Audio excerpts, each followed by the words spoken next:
Hi everyone, this is Jim. Welcome to this Blitz chess postmortem, a postmortem of my Blitz game number 440. My opponent kicked off with e4, and we went into a classical opening, the Ruy Lopez. There are some parts of this game I'm going to go through kind of quickly because, it's a long game, and I just want to focus on some of the key turning points. So this is just a mainline Ruy Lopez. Up until this point, when my opponent plays knight to c3, and we transposed into the four knights defense, or we could consider this a four knights variation of the Ruy Lopez. Two different ways of looking at it. As I was talking about during the game, if you go directly for the four knights, which you can do in this position, knight here, knight to c3 at this point. This is a four knights defense, and after knight here, bishop here, this is the four knights Spanish variation of the four knights. And what's interesting is that Black has the move knight to d4 here, kicking the bishop. White generally doesn't want to trade the bishop off, so the bishop drops back. And there's a potential pawn sack involved, but actually taking that pawn turns out to be good for Black. So this is a way for Black to equalize pretty easily against the four knights, and is known as the Rubinstein variation. It's part of the reason why the four knights went out of popularity. So the way my opponent plays this, he plays the Ruy Lopez first. Goes bishop b5 here. I play the normal Ruy Lopez moves, and then he plays knight c3. So we've gotten into a line of the four knights where I don't have this knight d4 move, or at least I could play it, but it doesn't come with any tempo. It doesn't have any sting because it doesn't kick the bishop. So anyway, I just continue with normal moves. This is still an okay position, but the way you equalize here after d4 with Black is to play the move b5. And I just looked this up afterwards. I didn't know it at the time. But I don't, even knowing this now, I don't particularly like this line. Let me show you why. After b5, the main line goes d takes. So he grabs his pawn. He doesn't react immediately to the threat on the bishop, but he grabs a pawn and attacks your knight. So it's better to take the pawn rather than grabbing the bishop and suffering some pawn damage over here on the king side. And then White trades off and drops the bishop back. And this is a line where Black is equalized. I guess the bishop is going to go to b7, and it looks like a good square. But the queens have come off, and I don't know. It doesn't look like all that much fun of a position to play. It's a way to get an equal position without the queens. So it might be useful, maybe if you're playing some strong player and you want to equalize. It's a useful line to know about. So the way I played it is not as good because it gives an advantage to White, a slight space advantage. And so we continue on. Let's see. That's after castles. We're pretty much out of the opening book. So bishop e7, these are all pretty normal moves, rook e1. I'm not afraid of exchanges. I'm going to encourage some exchanges to try and alleviate some of the crampedness in my position. My pieces all have a square, but they can't really move around very much. I have less space than my opponent. So knight d5, I take this as an opportunity to initiate some exchanges with knight e5. But, this is one of those points. I actually had a stronger move here. I could have played knight takes d5. So when I take this knight, there's a little tactic I overlooked. The bishop is hanging here, so he needs to do something about this. And after he takes, I can throw in this intermediate move, grabbing the pawn on c2 and forking the two rooks. So when his queen takes the knight, then I take the bishop. And if we pause to count, well, let's see, he can throw in one more exchange here. If we pause to count, the material is even, except I've got an extra pawn here, and he's got a bishop versus a knight. Yeah, it still has more space, so it's not like I'm a clean pawn up, but that would be an advantage for Black. So that would be the best way to play at that point, knight takes. Anyway, I played knight e5. We get some exchanges.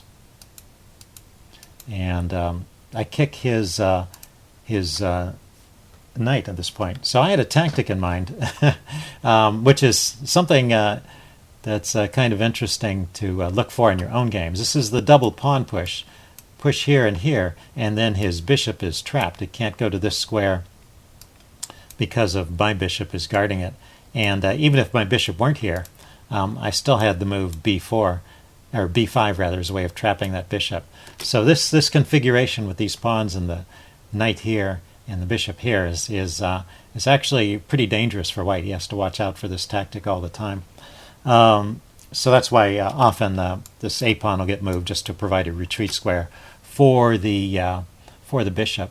But unfortunately for me, there's a flaw in this tactic, which shows up after I play this move c5, kicking the knight. I didn't really think about where the knight was going. I thought it would probably just drop back to f3, but it goes to the much better square f5, which attacks my queen and attacks this pawn on e6. So I need to do something about this, and the best response is to take the knight off to get rid of the threat to the e-pawn. But having done that, now I've exposed this pin on my knight, so the move c5 no longer works. So my plan got interrupted. My plan of playing c4 and c5 and then c4 to trap the bishop, it no longer works because my knight is pinned due to that intermediate move, which is not exactly an intermediate move. I mean, I was kicking the knight, so I was expecting it to move. So just the unexpected reply, knight f5, putting pressure and forcing an exchange and opening up this file. So I should have stopped to reevaluate there and not played the move c4. I was kind of surprised when he just took it, and I realized, oh yeah, there's this pin I can't take back. So I'm just a pawn down at this point, and I stay this way. So let's go on here a little bit. At some point, I guess it's right here, white gives the advantage back by taking. White can keep his one pawn advantage by just retreating the bishop here. I mean, I've set up this kind of menacing looking threat on the diagonal, but notice how bishop f1, first of all, it gets the bishop away from the knight so that white can keep the bishop pair. And then secondly, when I play to d4 with the check, then the bishop can come to g2, and that's a perfectly good defense. So we might end up in a position like this, and white would keep the advantage. So so in this position, dealing with the threat by taking my knight was not the right idea. It just gives up the bishop pair, and now after I take back, and particularly after king g1, I'm still a pawn down, but these pawns are kind of messed up. My opponent doesn't have the bishop pair anymore. He only has a single bishop. And so I'm doing okay here. But I immediately make a mistake. My idea is to push this pawn forward, open up some lines for my queen. But it has a flaw, once again, a tactical flaw. But I'm overlooking my opponent's best response. A better way to go about this and to get the queen in the action is to play queen a4, which the chess engine points out. It's a nice way to get the queen on the fourth rank where it can swing over and harass the king. So that's an interesting idea. Okay, so my mistake here was playing d4 and overlooking this bishop e4 move, which attacks my queen and also attacks my pawn. And also, when the queen moves, this pawn is hanging too. So I should probably play queen b6 or queen c5, trying to hold on to the d pawn. Instead, I drop back here, holding on to the b pawn, and he just takes here. So I'm now 2 pawns down, although I did have an interesting move here, knight g4. This is another kind of instructive moment. I think I saw this move, knight g4, and I said, well, shouldn't I bring a rook into the game first? Or maybe I didn't see knight g4 till the next move. But bringing the rook into a game with tempo is usually the right thing to do, but here it's not.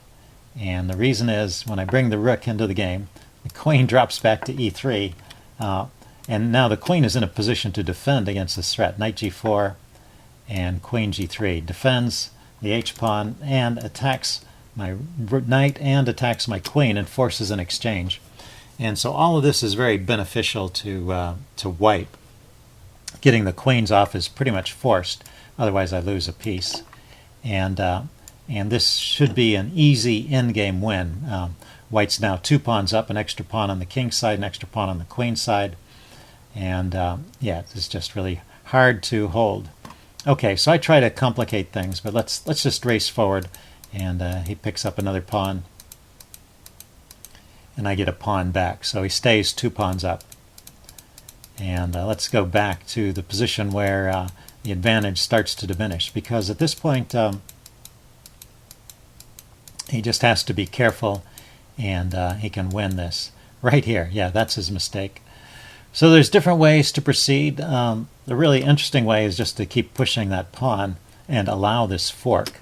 Another way is just to play the bishop back to f1, so that when I try to harass the rook can just drop back. So that's a simple way to play. c5 is a more radical way to play. But the way my opponent played, bishop to f3, just allows me to fork these two pieces, and that distracts his rook from the defense of the b pawn here. And once again, c5 is maybe a playable move, just giving up a whole rook and getting these advanced pawns here, which are actually worth more than a rook in the right circumstances. So that's interesting. Anyway, he played rook d3. I take off the bishop and grab the pawn. And now this is a rook and pawn endgame where he just has one pawn. And maybe I should be able to hold this with best play. I don't quite do this, handle this correctly. Let's race forward a few moves. I think probably it's better for me just to keep my king over here on the king side and just blockade this pawn. So king e5. I guess I'm still... I wonder, let's back up. Maybe if I just go king f5 and just try and keep his king out of the game and try and sit on this pawn. This might be sufficient to hold. It's hard to say. That the fact that this score is going up as the engine looks deeper is not a good sign. So maybe it may be finding its way to break through. Anyway, yeah, rook and pawn endgames are notoriously difficult. It requires really deep look ahead. Anyway, I had this idea of coming over and winning the pawn, which I managed to do. I managed to win the pawn and keep the rook on. But the result is my king is out of play here. And at this point, it looks like White's advantage really is climbing. So I try to get back into the game, get my king involved. And he brings his rook over here to cut off my king, which is the right idea. But it's actually a mistake right in this position. Let's see, he should try pushing his pawn forward and proceeding more slowly. This move here, rook f4, well, he just overlooked, and I overlooked it too. I could just take his pawn, and that's a draw. But I missed that. I was trying to get my king in front of the pawn, which is what you want to do in these situations. And he pushes his pawn forward, and now he has a win. He can just keep my king cut off. Let's back up. Just keeps my king cut off, marches his king forward like this, and gets the Lucena position, which I've talked about in my Chess Basics series. You can look that up if you don't know how to win this position. Pretty straightforward win for White. Instead, he played this move king f6, which allows me to start getting my king in front of the pawn, which would be a way for me to hold the draw. He can still chase my king away, although it requires some accurate play. He needs to move his rook over to the side, puts his king here, and brings his rook down to chase my king away, and that should still allow him to win. So it's this second move he plays. After I put my king here, he plays g6, and now I can put my king in front of the pawn and cancel that. What did I play? I played rook a2. Anyway, I'm completely winning at this point. I mean, the game is completely drawn at this point. He goes from a win to a draw, and there's different ways to draw it. King g8 also draws, just putting your king directly in front.